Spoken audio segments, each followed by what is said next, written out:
Imagine this scenario for a second. You are in a high-stakes control room.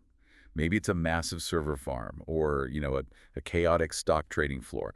Or maybe it's just a really intense family dinner where everything is going wrong all at once. Oh, yeah. The classic meltdown. Right. Alarms are flashing, numbers are dropping, arguments are starting. The emotional temperature in the room is just skyrocketing. Total systemic collapse. It is the nightmare scenario for most people. I mean, the fight or flight response usually kicks in right about now. Exactly. Panic sets in. Yeah. But amidst all that shouting and running around, there is one person in the room who isn't reacting.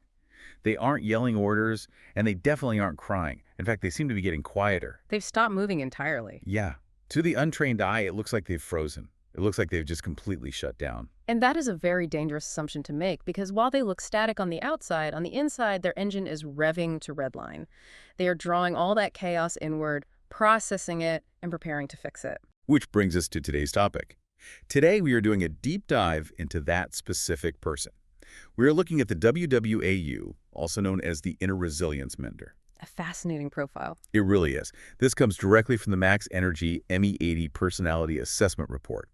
And frankly, in a world that is obsessed with speed and noise, the Inner Resilience Mender is a bit of a mystery to most of us.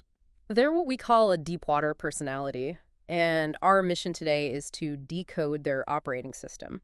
We're going to break down exactly how they turn failure into strength. We'll look at their specific energy layers and discuss why, if you're running a business or a family, you probably need one of these people to keep the roof from caving in. I love that deep water image. We'll definitely come back to that. But before we dive into the specific traits of the Mender, we need to set the stage a bit. We're working with the Max Energy ME80 system here. Right.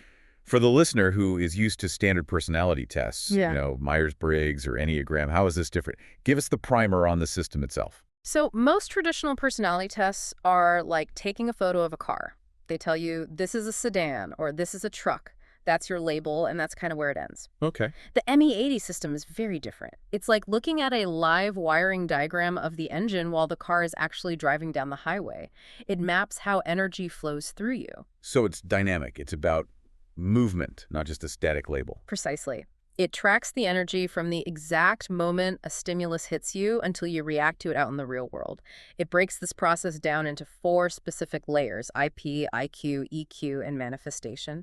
It explains why you do what you do, not just what you do. And for the WWAU, the flow of that energy is incredibly specific. Let's get into that identity then. The report calls the WWAU the Inner Resilience Mender.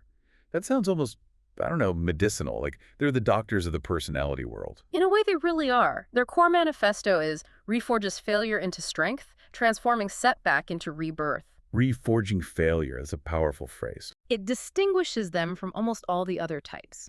You have hunters who want the next kill or visionaries who want the next big idea. The Mender isn't obsessed with winning in the traditional sense. What are they obsessed with? Reliability. Making each system iteration more reliable than the last. They don't want a system that goes fast. They want a system that lasts. They see failure as a clear signal of exactly where the balance is off.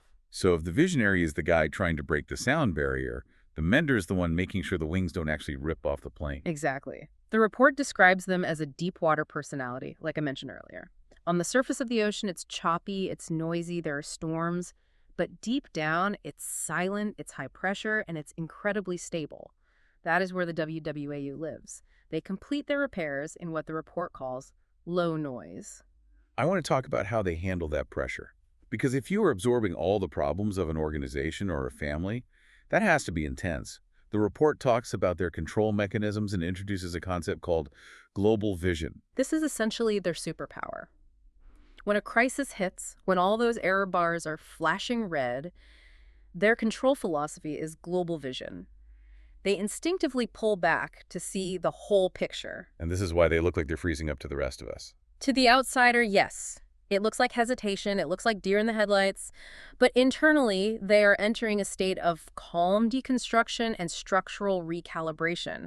They are breaking the disaster down into its component parts. They rarely react to the emotion of the failure, they react to the structure of the failure. They're treating the crisis like a complex math problem to be solved, rather than a tragedy to be mourned. That is a great way to put it. And this leads us directly into their energy matrix. This is where we need to get a bit technical for a moment, because the way their layers interact is just fascinating. The ME80 outlines a 4-step rhythm for them: inward drawing, deconstruction, reinforcement, and restart. Okay, let's unpack this rhythm. Step 1 is inward drawing. This is the silence. A problem occurs. The WWAU doesn't deflect. They don't point fingers or cast blame. They literally pull the energy of the problem inside themselves. They absorb the shockwave so the rest of the team doesn't have to feel it. They act as a human shock absorber. Yes. Then comes deconstruction, which is analyzing the break. Then reinforcement, fixing the weak spots. And finally, restart, launching the system again, but stronger than before. But to really understand how this happens in real time, we need to go layer by layer. You mentioned IP, IQ, EQ, and manifestation. Let's start at the very bottom. The IP layer, or the inner value layer. What are the ignition switch for a Mender? The IP layer is what triggers their attention in any environment. For the WWAU, this is risk perception activation. Risk perception. So their radar is just always on. Always. Their core value driver is scanning for risk. Let me give you an example. Imagine walking into a crowded party. Most people are looking for the bar or trying to spot their friend. Right. The WWAU walks in and subconsciously notes that the back exit is blocked by a table, and there are too many electrical cords daisy-chained near some highly flammable curtains. That sounds completely exhausting. It can be. But it's also a deep form of protection. They are constantly looking for the crack in the hull. They aren't being pessimistic, which is a common misconception. They're simply being prepared. They value safety and stability above almost anything else. So that's the trigger. Yeah. They see a risk. Now the energy moves up to the IQ layer, the emotional activation layer. Usually when we hear emotional activation, we think of someone getting angry or crying or laughing. But it's different for this profile, isn't it? Very different. For the WWAU, the IQ layer is dominated by risk and consequence judgment. So they don't just feel the risk, they judge it. They calculate the fallout. This is a rapid logic chain. They see the hazard and think, if that wire sparks, the curtains catch fire. If the curtains catch fire, the exit is blocked. They are running a full simulation of the consequences before they even allow themselves to feel an emotion about it. It's very Spock-like logic. This is illogical and highly dangerous. It is deeply logical, but it serves a core emotional need for safety. This layer is what prevents them from panicking. While everyone else is starting to scream fire, the WWAU is already calculating the exact distance to the nearest extinguisher. Which brings us to the EQ layer, the decision calculation layer. And I think this is where people misunderstand this personality type the most. The report uses the term emotional detachment here. Yes, and I want to be very, very clear about this because it's crucial. Emotional detachment in the ME80 system does not mean they are cold, unfeeling robots. It does sound a bit cold, though. It sounds cold, but you have to think of it as functional detachment. Think of a trauma surgeon in the ER. If the surgeon starts crying because the patient's injury is incredibly sad, the patient dies. Wow, yeah. The surgeon must detach emotionally to focus on the stitching, on the mechanics of saving the life. The WWAU does this with everything. They put their feelings in a tightly sealed box so they can actually do the work. Exactly. They detach so they can understand the structure of the problem without any bias. If they let their emotions take the wheel, they might make a rash decision. By detaching, they ensure the repair is perfect. They were literally suspending their feelings to save the system. And finally, we reach the top layer. Manifestation.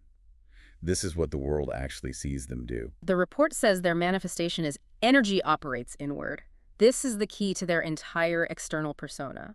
All that intense processing, the constant risk scanning, the consequence calculation, the emotional detachment, it all happens entirely out of sight. So on the outside. Stillness, quiet carrying. They aren't projecting outward. When they solve a massive problem, they aren't the ones screaming, "I fixed it, look at me, I saved the day." They just hold the weight inside and move on to the next structural weakness. It's the classic duck syndrome, calm and gliding on the surface, but paddling like crazy underneath the water. That is the perfect metaphor for the manifestation layer of the WWAU. So we have this incredible engine that absorbs risk, processes it logically, detaches emotionally to fix it, and shows almost nothing on the outside. Let's look at the deep analysis of inner traits. What is the core behavior that results from this setup? The report identifies their defining core trait as static repair. Static repair. Break that down for us. The underlying philosophy is stabilize first, then rebuild. Imagine a large suspension bridge starts swaying violently in the wind. The innovator personality type might look at that and say, we need to design a totally new aerodynamic bridge. Sure. But the WWAU freezes traffic. They go underneath the swaying bridge. They bolt the steel plates. They stop the movement right now. They translate the failure of the bridge into structural signals. Right. They don't just put a temporary patch on it either. They analyze why it swayed in the first place, and they recalibrate the tension so it never, ever happens again. They refine systems through meticulous review and calibration until the system is fully pressure resistant. It's an incredibly valuable trait. But, and I'm sensing a massive but coming here, because you simply cannot hold that much weight inside without a cost. Let's talk about the shadows. The report mentions a specific shadow blind spot. Yes. The shadow here is over-internalization. The silent killer for this personality. It really is. The trap for the WWAU is that they assume responsibility first and process the emotion later. Or, in far too many cases, never. They're the ones who say, it's my fault, even when it clearly isn't. Yes, because their global vision tells them, I should have seen that risk coming. I should have prevented it from happening. So they absorb the blame for the entire system's failure. They carry the load completely silently.